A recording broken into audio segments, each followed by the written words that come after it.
Bag unfollow me. If you don't like me, bitch, unfollow me.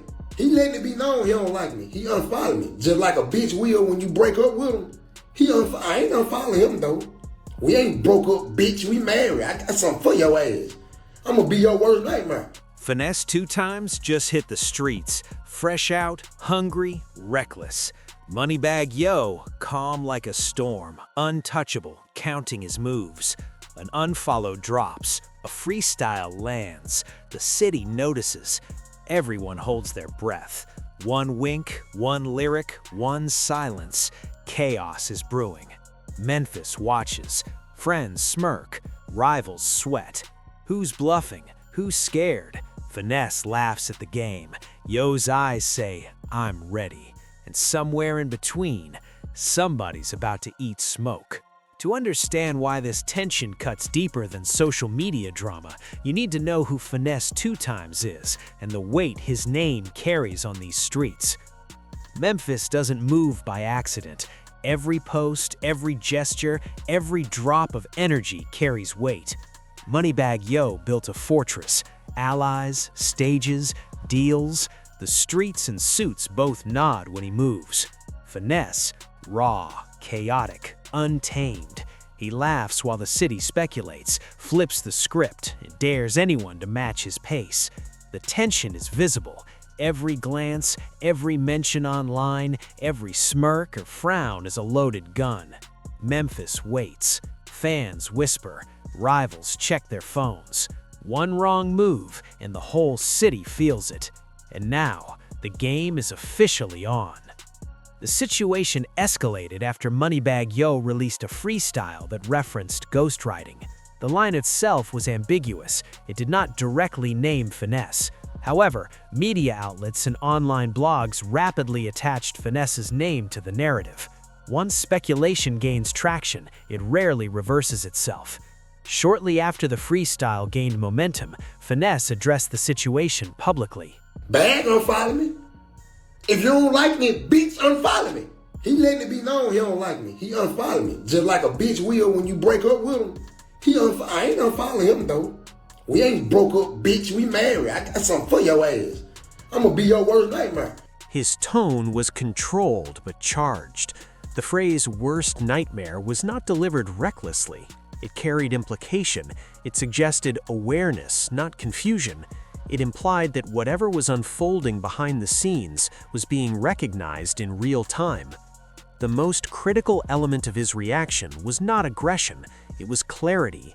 He indicated that conversations had occurred privately, reassurances had been offered, yet public distance remained visible. That contrast created suspicion. In the modern industry, narratives are often shaped indirectly.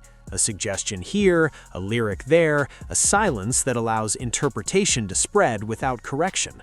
Sometimes that ambiguity generates publicity without accountability. When a name trends, numbers increase, even if clarity decreases.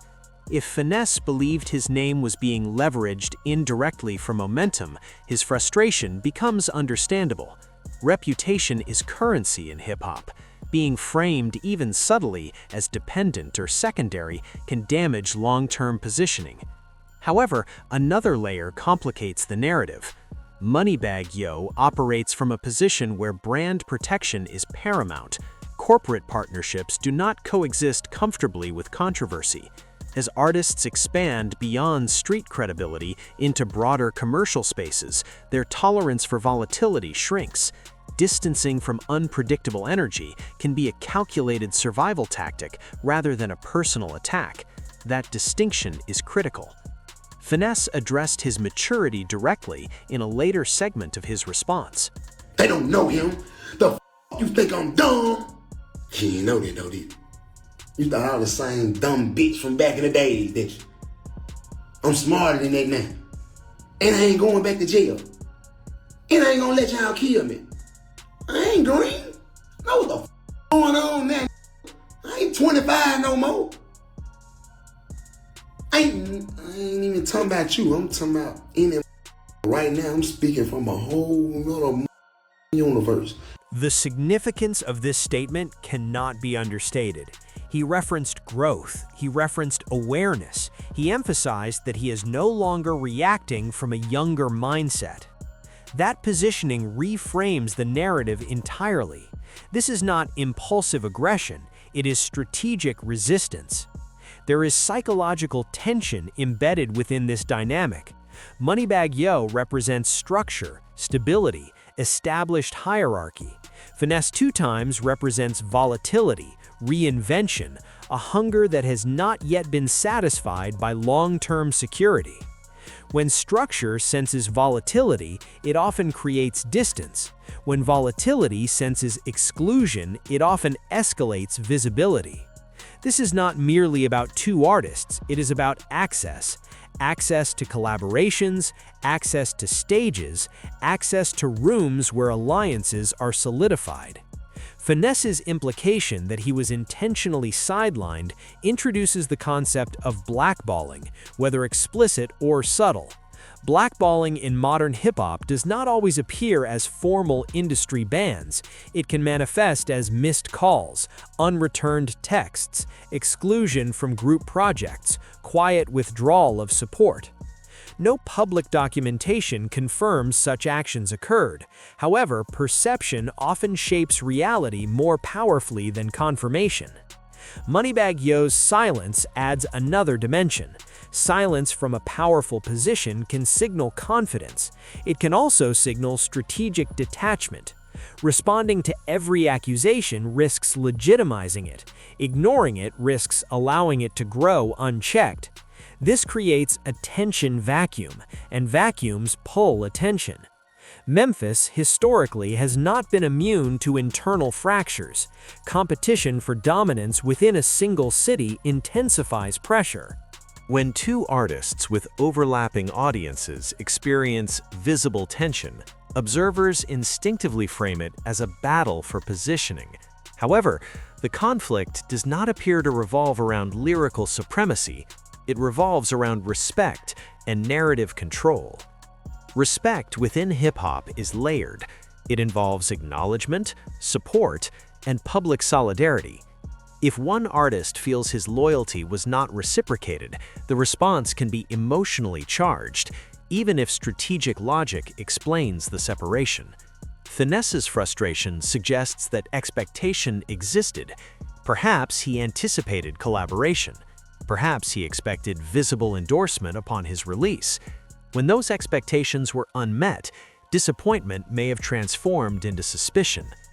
Meanwhile, Moneybagg Yo's trajectory demands caution. His ascent from mixtapes to Billboard chart dominance was built carefully. He navigated industry transitions without major public feuds. He shifted from gritty independence to corporate integration smoothly. That transformation requires risk management. In emerging conflict, even one rooted in misunderstanding poses reputational risk.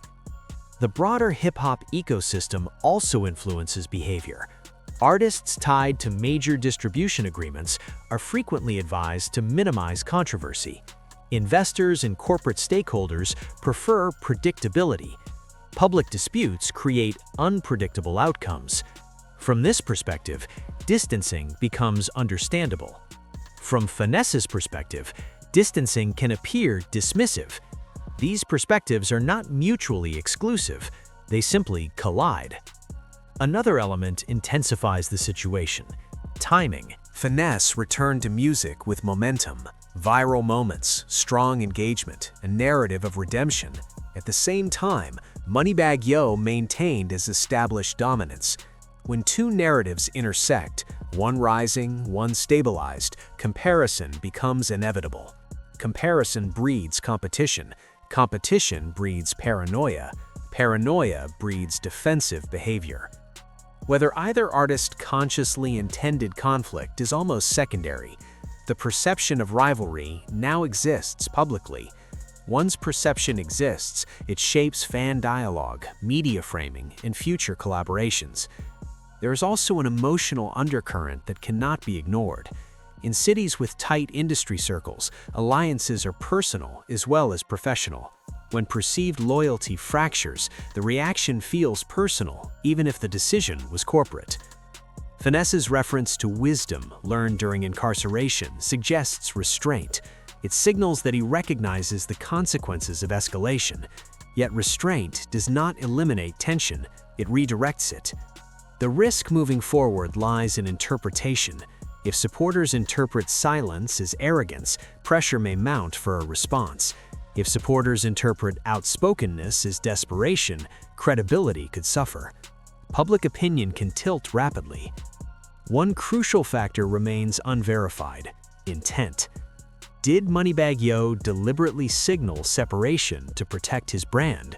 Did he underestimate the emotional impact of that signal? Was the freestyle coincidence amplified by external media? Or was ambiguity allowed to linger intentionally? Without direct clarification, speculation fills the void. Speculation fuels engagement. Engagement fuels narratives. Narratives can alter careers. The Memphis industry infrastructure is resilient but sensitive to internal division. Artists from the same region often benefit collectively from unified branding. Public fractures can disrupt that cohesion, yet conflict also generates visibility. History demonstrates that tension, when managed carefully, can amplify both parties. However, unmanaged tension can escalate beyond music. At present, the dynamic appears controlled but unresolved. Finesse has articulated his stance. Moneybagg Yo has maintained silence. Silence in powerful positions can be strategic dominance. It can also be miscalculated underestimation. If reconciliation occurs privately, the narrative may dissipate quietly.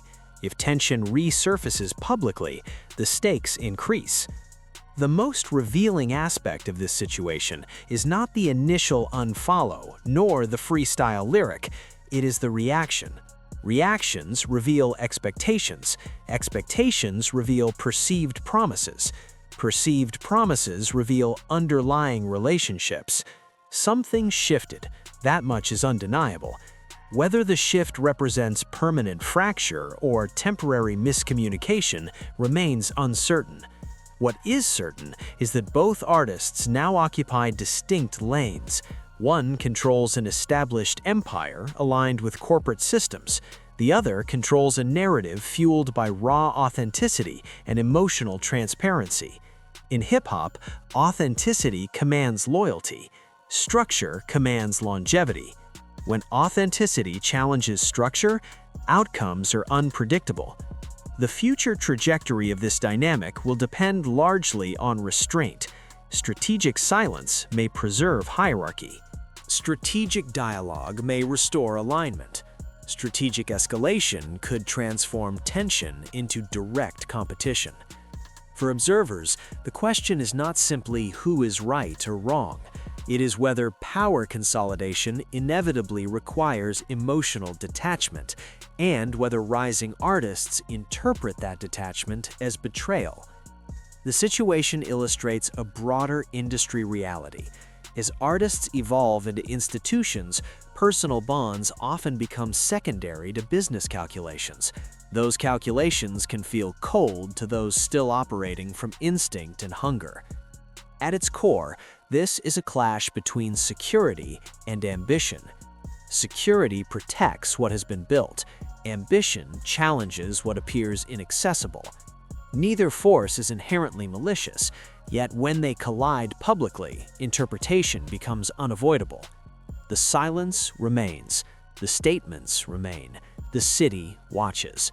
And in Memphis, perception can be as influential as fact. The unresolved tension leaves one defining question. Was this a strategic separation or the beginning of a deeper fracture within the city's hierarchy? That answer has yet to reveal itself. Until it does, speculation will continue to orbit both names, amplifying every move, every lyric, every absence. In a landscape where reputation is as valuable as revenue, the management of perception may ultimately determine who benefits most from this moment.